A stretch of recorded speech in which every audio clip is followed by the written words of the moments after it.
So chapter 14 just went crazy. While Vivian was shopping at Loeman and Sons, getting some new jewelry pieces, robbers come in. You got 3 robbers that came up in Loeman and Sons looking to, shoot up the place, take some jewels, whatever their plans were. And Vivian's in some shit with one of the robbers. She wasn't complying with instructions, so now she's got a robber in her face. We don't know what's going to happen. Chapter 15 goes in the eyes of Dante. Dante has no idea. I'm sure Dante has no idea this is going on. So let's see what's going on in chapter 15. This better be important. I put my phone on speaker and shrugged off my jacket. This is the first damn break I've had since I landed. My trip to San Francisco had been a whirlwind of meetings, photo ops, and dealing with people whose heads were so far up their asses they'd required surgery to see daylight. I'd barely slept in the past 48 hours, but we were finally closing the deal with Franco Santeri in 2 hours. Until then, I wanted to shower, eat, and if I got lucky, grab some shut-eye for 5 minutes. There was an attempted robbery at the Loeman & Sons flagship store in New York. Julio, my head of corporate security in North America, cut straight to the chase. He was one of the Christian's men, but he'd worked for me for so long he'd answered directly to me instead of Christian. We apprehended the perpetrators before they escaped. They're currently in our custody. Was anyone hurt? One of the security guards were knocked unconscious and has a concussion. Other than that, no, sir. Good. Take care of it the way we usually do. Make it clean.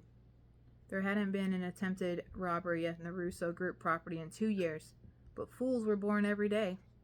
I kept to the right side of the law when it came to finances and boardroom dealings, but when it comes to people who tried to steal from me, I had no qualms about making an example out of them, shattering bones and blood. They were a universally understood language. Of course, Julio said, but that's not all. I checked the time. My patience running thin after a 3-hour bullshit meeting on projections that could have been an email. Get to the point, Julio. There was a short period before he said, your fiancée was in the store at the time of the attempted robbery. My hand stilled on the clasp of my watch. Vivian was in the store? Yes, sir. She was shopping and happened to be in the wrong place at the wrong time. Blood roared in my ears, and a sick feeling formed in the pit of my stomach. How is she? She's shaken up. One of the robbers held her at gunpoint when she was too slow getting on the ground, but our men neutralized the situation before she was hurt.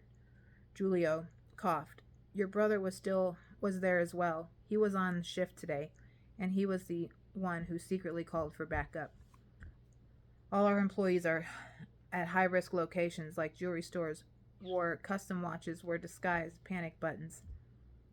It had been Christian's idea. Criminals accepted panic buttons under the desk or near the register. They didn't expect it on a watch, which was both discreet and easier to access. But I wasn't thinking about the effectiveness of our security protocol right now. One of the robbers held her at gunpoint. Blackness snuffed out my vision, but it returned. A split second later, rage drenched the room in crimson. Where are they now? My voice was tight, controlled, at complete odds with the bloody images of retribution playing out in my mind. Miss Vivian is at the penthouse. Mr. Luca is at his home in Greenwich Village. My jaw ticked. My brother was like Teflon when it came to life and death situations. He once got mugged in L.A., took a nap, and spent the same night partying it up in half of young Hollywood. Vivian, on the other hand, the sick feeling spread, clawing at my insides like it was seeking escape. I'll have the full report in my inbox within the next hour, Julio said. Is there anything else you need from me at this time? The one who held Vivian at gunpoint? Leave him to me. Another pause. Of course. I hung up. My earlier exhaustion and hunger hardened into a ball of restless energy. I really fucking wish there was a boxing ring at the hotel. If I didn't release the anger choking me, I would implode. An image of Vivian's face surfaced in my mind. Pale skin, dark eyes wide with fear, blood red staining her clothes. If backup hadn't arrived in time, my gut twists into a painful knot. She was safe. Julia wouldn't lie about that. But until I saw her myself, I paced the floor and scrubbed a hand over my face.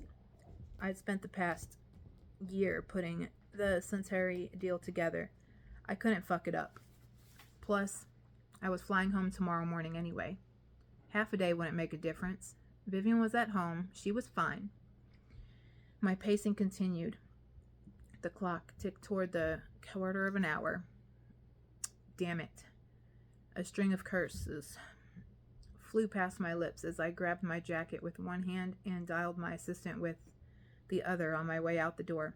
There's an emergency in New York. Call the Centauri team and have them meet me in the hotel conference room in 30 minutes. Tell them the rest of their stay is on the Russo group, and send Franco the limited edition Loeman and Sons watch as an apology, the one that's not coming out until next year. The CEO of Centauri Wines was a notorious horophile who collected $34,000 timepieces the way kids collected baseball cards. Helena didn't miss a beat. Consider it done. Franco had an ego bigger than the Napa Valley Ranch. He was pissed about the last-minute summons, as expected, but the apology gift mollified him enough for him to sign the acquisition deal without much complaint. Centauri Wines, one of the most valuable wine brands of the market, was officially a Russo Group subsidiary. Instead of celebrating, I said my goodbyes and cut a straight path from the conference room to the car waiting outside. Where to, sir? The driver said. SFO, San Francisco Airport. I left without my luggage, but Helena would take care of that for me. I need to return to New York immediately. Vivian. Back in the eyes of Vivian. I couldn't stop shivering. I stepped out of the bathroom, my skin ice cold. Despite my bathrobe, the heated floors and the hot bath I'd soaked in for the past hour. It was late evening, hours after the attempted Loeman and Sons robbery, but I was still stuck on the showroom floor with a gun under my chin and evil staring back at me. The entire incident had lasted less than 10 minutes before backup security arrived and neutralized the situation. No one got hurt, but I couldn't stop thinking about what ifs. What if backup had arrived a minute too late? What if the robber had shot first and asked questions later? What if I died? What would I have to show for except a closet full of nice clothes and a life spent doing the right thing? I would have died without visiting the Atacama Desert for stargazing or falling in love more than once. Things I'd always thought I would have time to do because I was only in my late 20s. Damn it, and I was supposed to be invincible at this age. The faint slam of the front door saved me from my thoughts, but my heart skittered with trepidation. Who was here? Dante wouldn't be home until tomorrow, and the staff was already indoors. Even if they weren't, they wouldn't slam the door like that. My trepidation heightened when the sound of footsteps grew louder, and the door to my bedroom was flung open. I grabbed a vase off my dresser, ready to throw it at the intruder until I registered the dark hair and hard, unforgiving face. Dante? My heart gradually slowed as I set the vase down. You're not supposed to be here until tomorrow. I didn't get a chance to finish the sentence before he crossed the room in 2 long strides and gripped my arms. Are you hurt? He demanded. He scanned me from head to toe, his expression tight. What? The robber? Of course, he was the CEO. Someone must have told him what happened. I'm fine. A little shaken, but fine. I forced a smile. You're supposed to be in California until tomorrow. What are you doing home early? There was attempted robbery at one of my flagship stores, Vivian. A muscle worked in his jaw. Of course I'd come back right away. But the Centauri deal is closed. His iron grip remained on my arm, strong yet gentle. Oh, I couldn't think of anything else to say. The day had been surreal, made all the more surreal by Dante's sudden appearance. It was only then that I realized his ruffled shirt and tousled hair had been running his fingers through it. For some reason, the visual made my eyes blur with tears. It was too human, too normal for a day like this. Dante's fingers tightened around me. "Be honest, Vivian." He said the words somehow both comforting and commanding. "Are you okay?" Not "are you hurt," but "are you okay?" Two different questions. Pressure built inside me, but I nodded. His eyes were a dark storm, his face etched with lines of anger and panic. At my response, skepticism joined the mix, soft but visible. "He held you at gunpoint," he said, his voice lowered, tauter, promising retribution. The pressure pushed against my eardrum. An invisible force dragged me deep beneath a turbulent ocean. My smile wobbled. Yes, not the... I eased a deep breath past my tightening lungs. "Don't cry." Not the highlight of my week, I must admit. Dante's body vibrated with tension. It lined his jaw and coiled beneath his skin like a viper waiting to strike.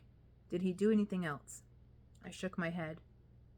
Oxygen thinned by the second, making each word difficult, but I pushed forward. Security got there before anyone got hurt.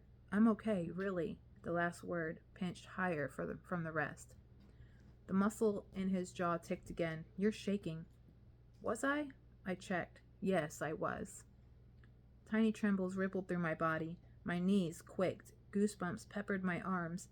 If it weren't for the warmth and strength of Dante's hold, I might have collapsed on the floor. I noted these things with detachment, like I was watching myself in a film I wasn't particularly invested in. "It's the cold," I said. "I didn't know who turned on the air conditioning in November, but my room was a meat locker." Dante stroked my skin with his thumb. Concern pooled in his eyes. "The heat is on, Miyakara," he said softly. The pressure expanded to my throat. "Well then, it must be broken." I rambled on, my string of useless words the only thread holding me together. "You should get it fixed. I'm sure you can get someone out here soon. You're..." Something wet trickled down my cheeks. "You're Dante Russo. You can..." I couldn't breathe properly. "Air. I need air. You can do anything." My voice cracked. One crack, that was all it took. The thread snapped and I broke down. Sobs raked my body as the emotions and trauma of the day overwhelmed me. The high of the Legacy Ball news followed by the terror of the robbery. The thud of heavy boots against the marble floors in that cold, stark room. The metal against my skin and the unshakable sense that if I die today, I'd do so without ever have lived. Not as Vivian Lau, not as me. Dante's arms wrapped around me. He didn't speak, but his embrace was so strong and reassuring it erased any self-consciousness I must have had. The turbulent waters closed overhead, drowning out the light. They tossed me back and forth until my body shook from the force of my cries. My stomach hurt, my eyes ached, and my throat was so raw it hurt to breathe. And still Dante held me. I pressed my face against his chest, my shoulders heaving while he rubbed a hand over my back. He murmured something in Italian, but I couldn't decipher what he said. All I knew was that the icy aftermath of the robbery, his voice, and embrace were the only things keeping me warm. Aww. Dante. So sweet. I'll see you guys at chapter 16. Hit that subscribe button.